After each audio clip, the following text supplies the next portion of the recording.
모르고 이렇게 했다가 큰일. 강아지 다리 망가지는 지름길.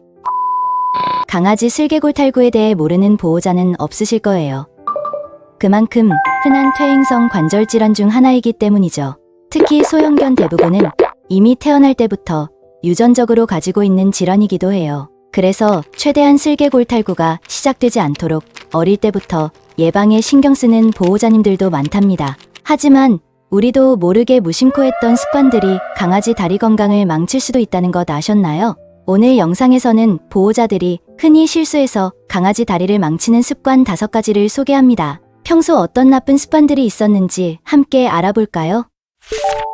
1일, 일산책이랑 운동은 분명 좋다고 했는데 이게 무슨 말인가 싶으시죠? 네, 물론 반려견 몸 상태에 맞는 적절한 운동은 너무 좋습니다만 과격하고 과도한 운동은 아이들 다리에 무리를 주게 됩니다. 예를 들어 운동장에 강아지가 마음껏 놀도록 풀어놓는다면 신나서 평소보다 점프도 많이 하고 자유롭게 달리기도 하겠죠.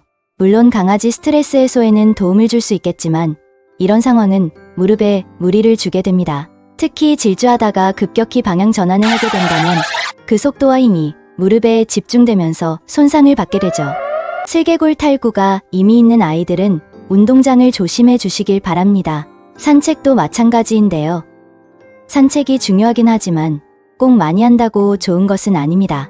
매일 한두 시간씩 산책시키시는 보호자분들은 반려견이 심심해서 스트레스 받을까봐 오히려 더 신경 써서 긴 산책을 하게 되는데 아이에게 과한 산책은 아닌지 점검해 보시는 게 좋습니다. 긴 산책이 필요한 강아지가 있는 반면 이런 산책이 맞지 않고 되려 관절에 부담을 느끼는 아이들도 있기 때문이죠. 해서 꼭 아이 다리 상태에 대해 정확히 검진을 받아보시고 반려견에게 맞는 길이의 산책을 해주시는 것이 좋아요. 강아지 발바닥은 관절 건강의 핵심적인 부분이라고 할 수 있어요. 사람도 발바닥 아치가 무너지면 발목부터 허리 그리고 목까지 연결된 몸 전체가 틀어지면서 영향을 받듯이 만약에 강아지 발톱이 길어지면 발바닥 패드가 바닥과 잘 밀착되지 못하면서 반려견은 무릎에 무리하게 힘을 주면서 걷습니다. 미끄러지는 것을 피하기 위해서 자연스럽게 힘이 들어가는 거죠. 또한 발바닥 털이 너무 길면 마룻바닥 같은 데서 미끄러질 수도 있습니다. 여기서 많은 보호자들이 간과하지만 가장 중요한 건 바로 발바닥 패드 수분율인데요. 패드에 충분한 수분만 유지된다면 관절이 감당하는 충격을 무려 35에서 38%까지 줄여준다는 연구 결과가 있을 정도로 관절 건강의 핵심입니다.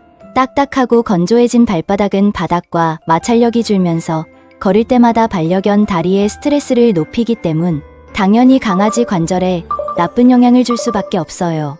해서 충분히 흡수가 되고 수분을 공급할 수 있는 발바닥 미스트를 꾸준히 사용해 주시고 슬개골 탈구 예방을 위해 발톱과 발바닥 털은 짧게 관리해 주시길 바랍니다. 그리고 가급적이면 강아지 신발은 신기지 않는 것이 좋아요. 신발은 강아지 걸음을 어색하게 만들면서 발바닥부터 힘이 제대로 실리지 않아 슬개골 탈구를 악화시킬 수 있습니다.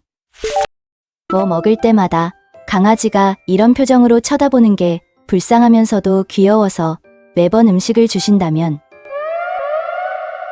선천적으로 관절에 문제가 있는 아이들도 체중 조절을 잘해준다면 큰 문제 없이 잘 지낼 수 있다고 할 만큼 강아지 체중은 다리 건강에 큰 영향을 끼칩니다.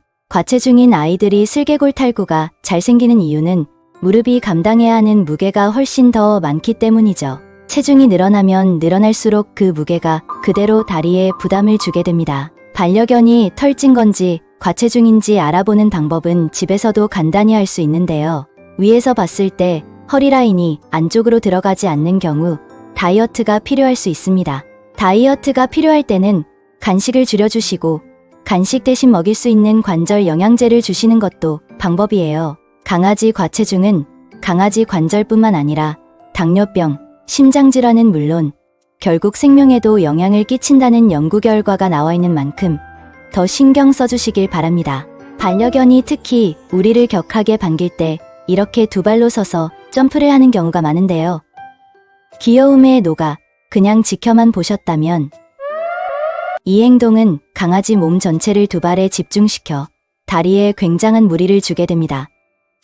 특히 점프까지 한다면 그 충격은 더하죠. 만약 집에 왔을 때 아이가 이런 모습으로 반긴다면 반려견이 흥분이 가라앉을 때까지 아는 척을 하지 않거나 보호자가 앉으면서 강아지가 차분해질 수 있도록 도와주세요. 또한 두발 점프는 보호자가 간식을 줄 때 많이 보이는데요.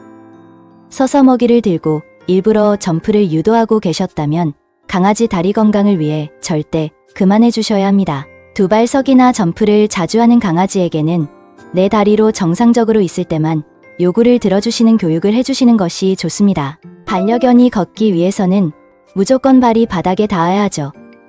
근데 아무 바닥에서나 산책한다면 무릎이 다칠 수 있습니다. 평소 흙에서 하는 산책은 괜찮지만 겨울에는 추워지면서 흙이 얼고 바닥이 딱딱해서 강아지 무릎에 큰 충격을 줄 수 있어요.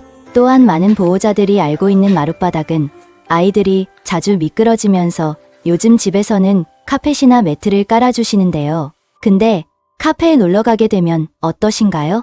대부분의 카페에서는 마룻바닥 대신 반짝반짝 코팅된 에폭시 바닥을 사용하는데 사실 이런 바닥이 강아지가 미끄러지기 더 쉽답니다. 강아지 다리 건강을 위해서는 어딜 가든지 보호자께서 바닥의 상태를 미리 확인해 주는 것이 좋아요.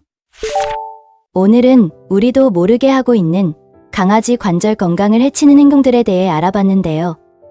이 5가지 행동들 중 무심코 자리 잡은 습관이 있진 않으신가요? 만약 하나도 안 하고 계신다면 정말 최고. 그러나 혹시라도 이런 행동을 하셨다면 이제라도 알고 바꿔나가면 되니 너무 걱정 마시길 바랍니다.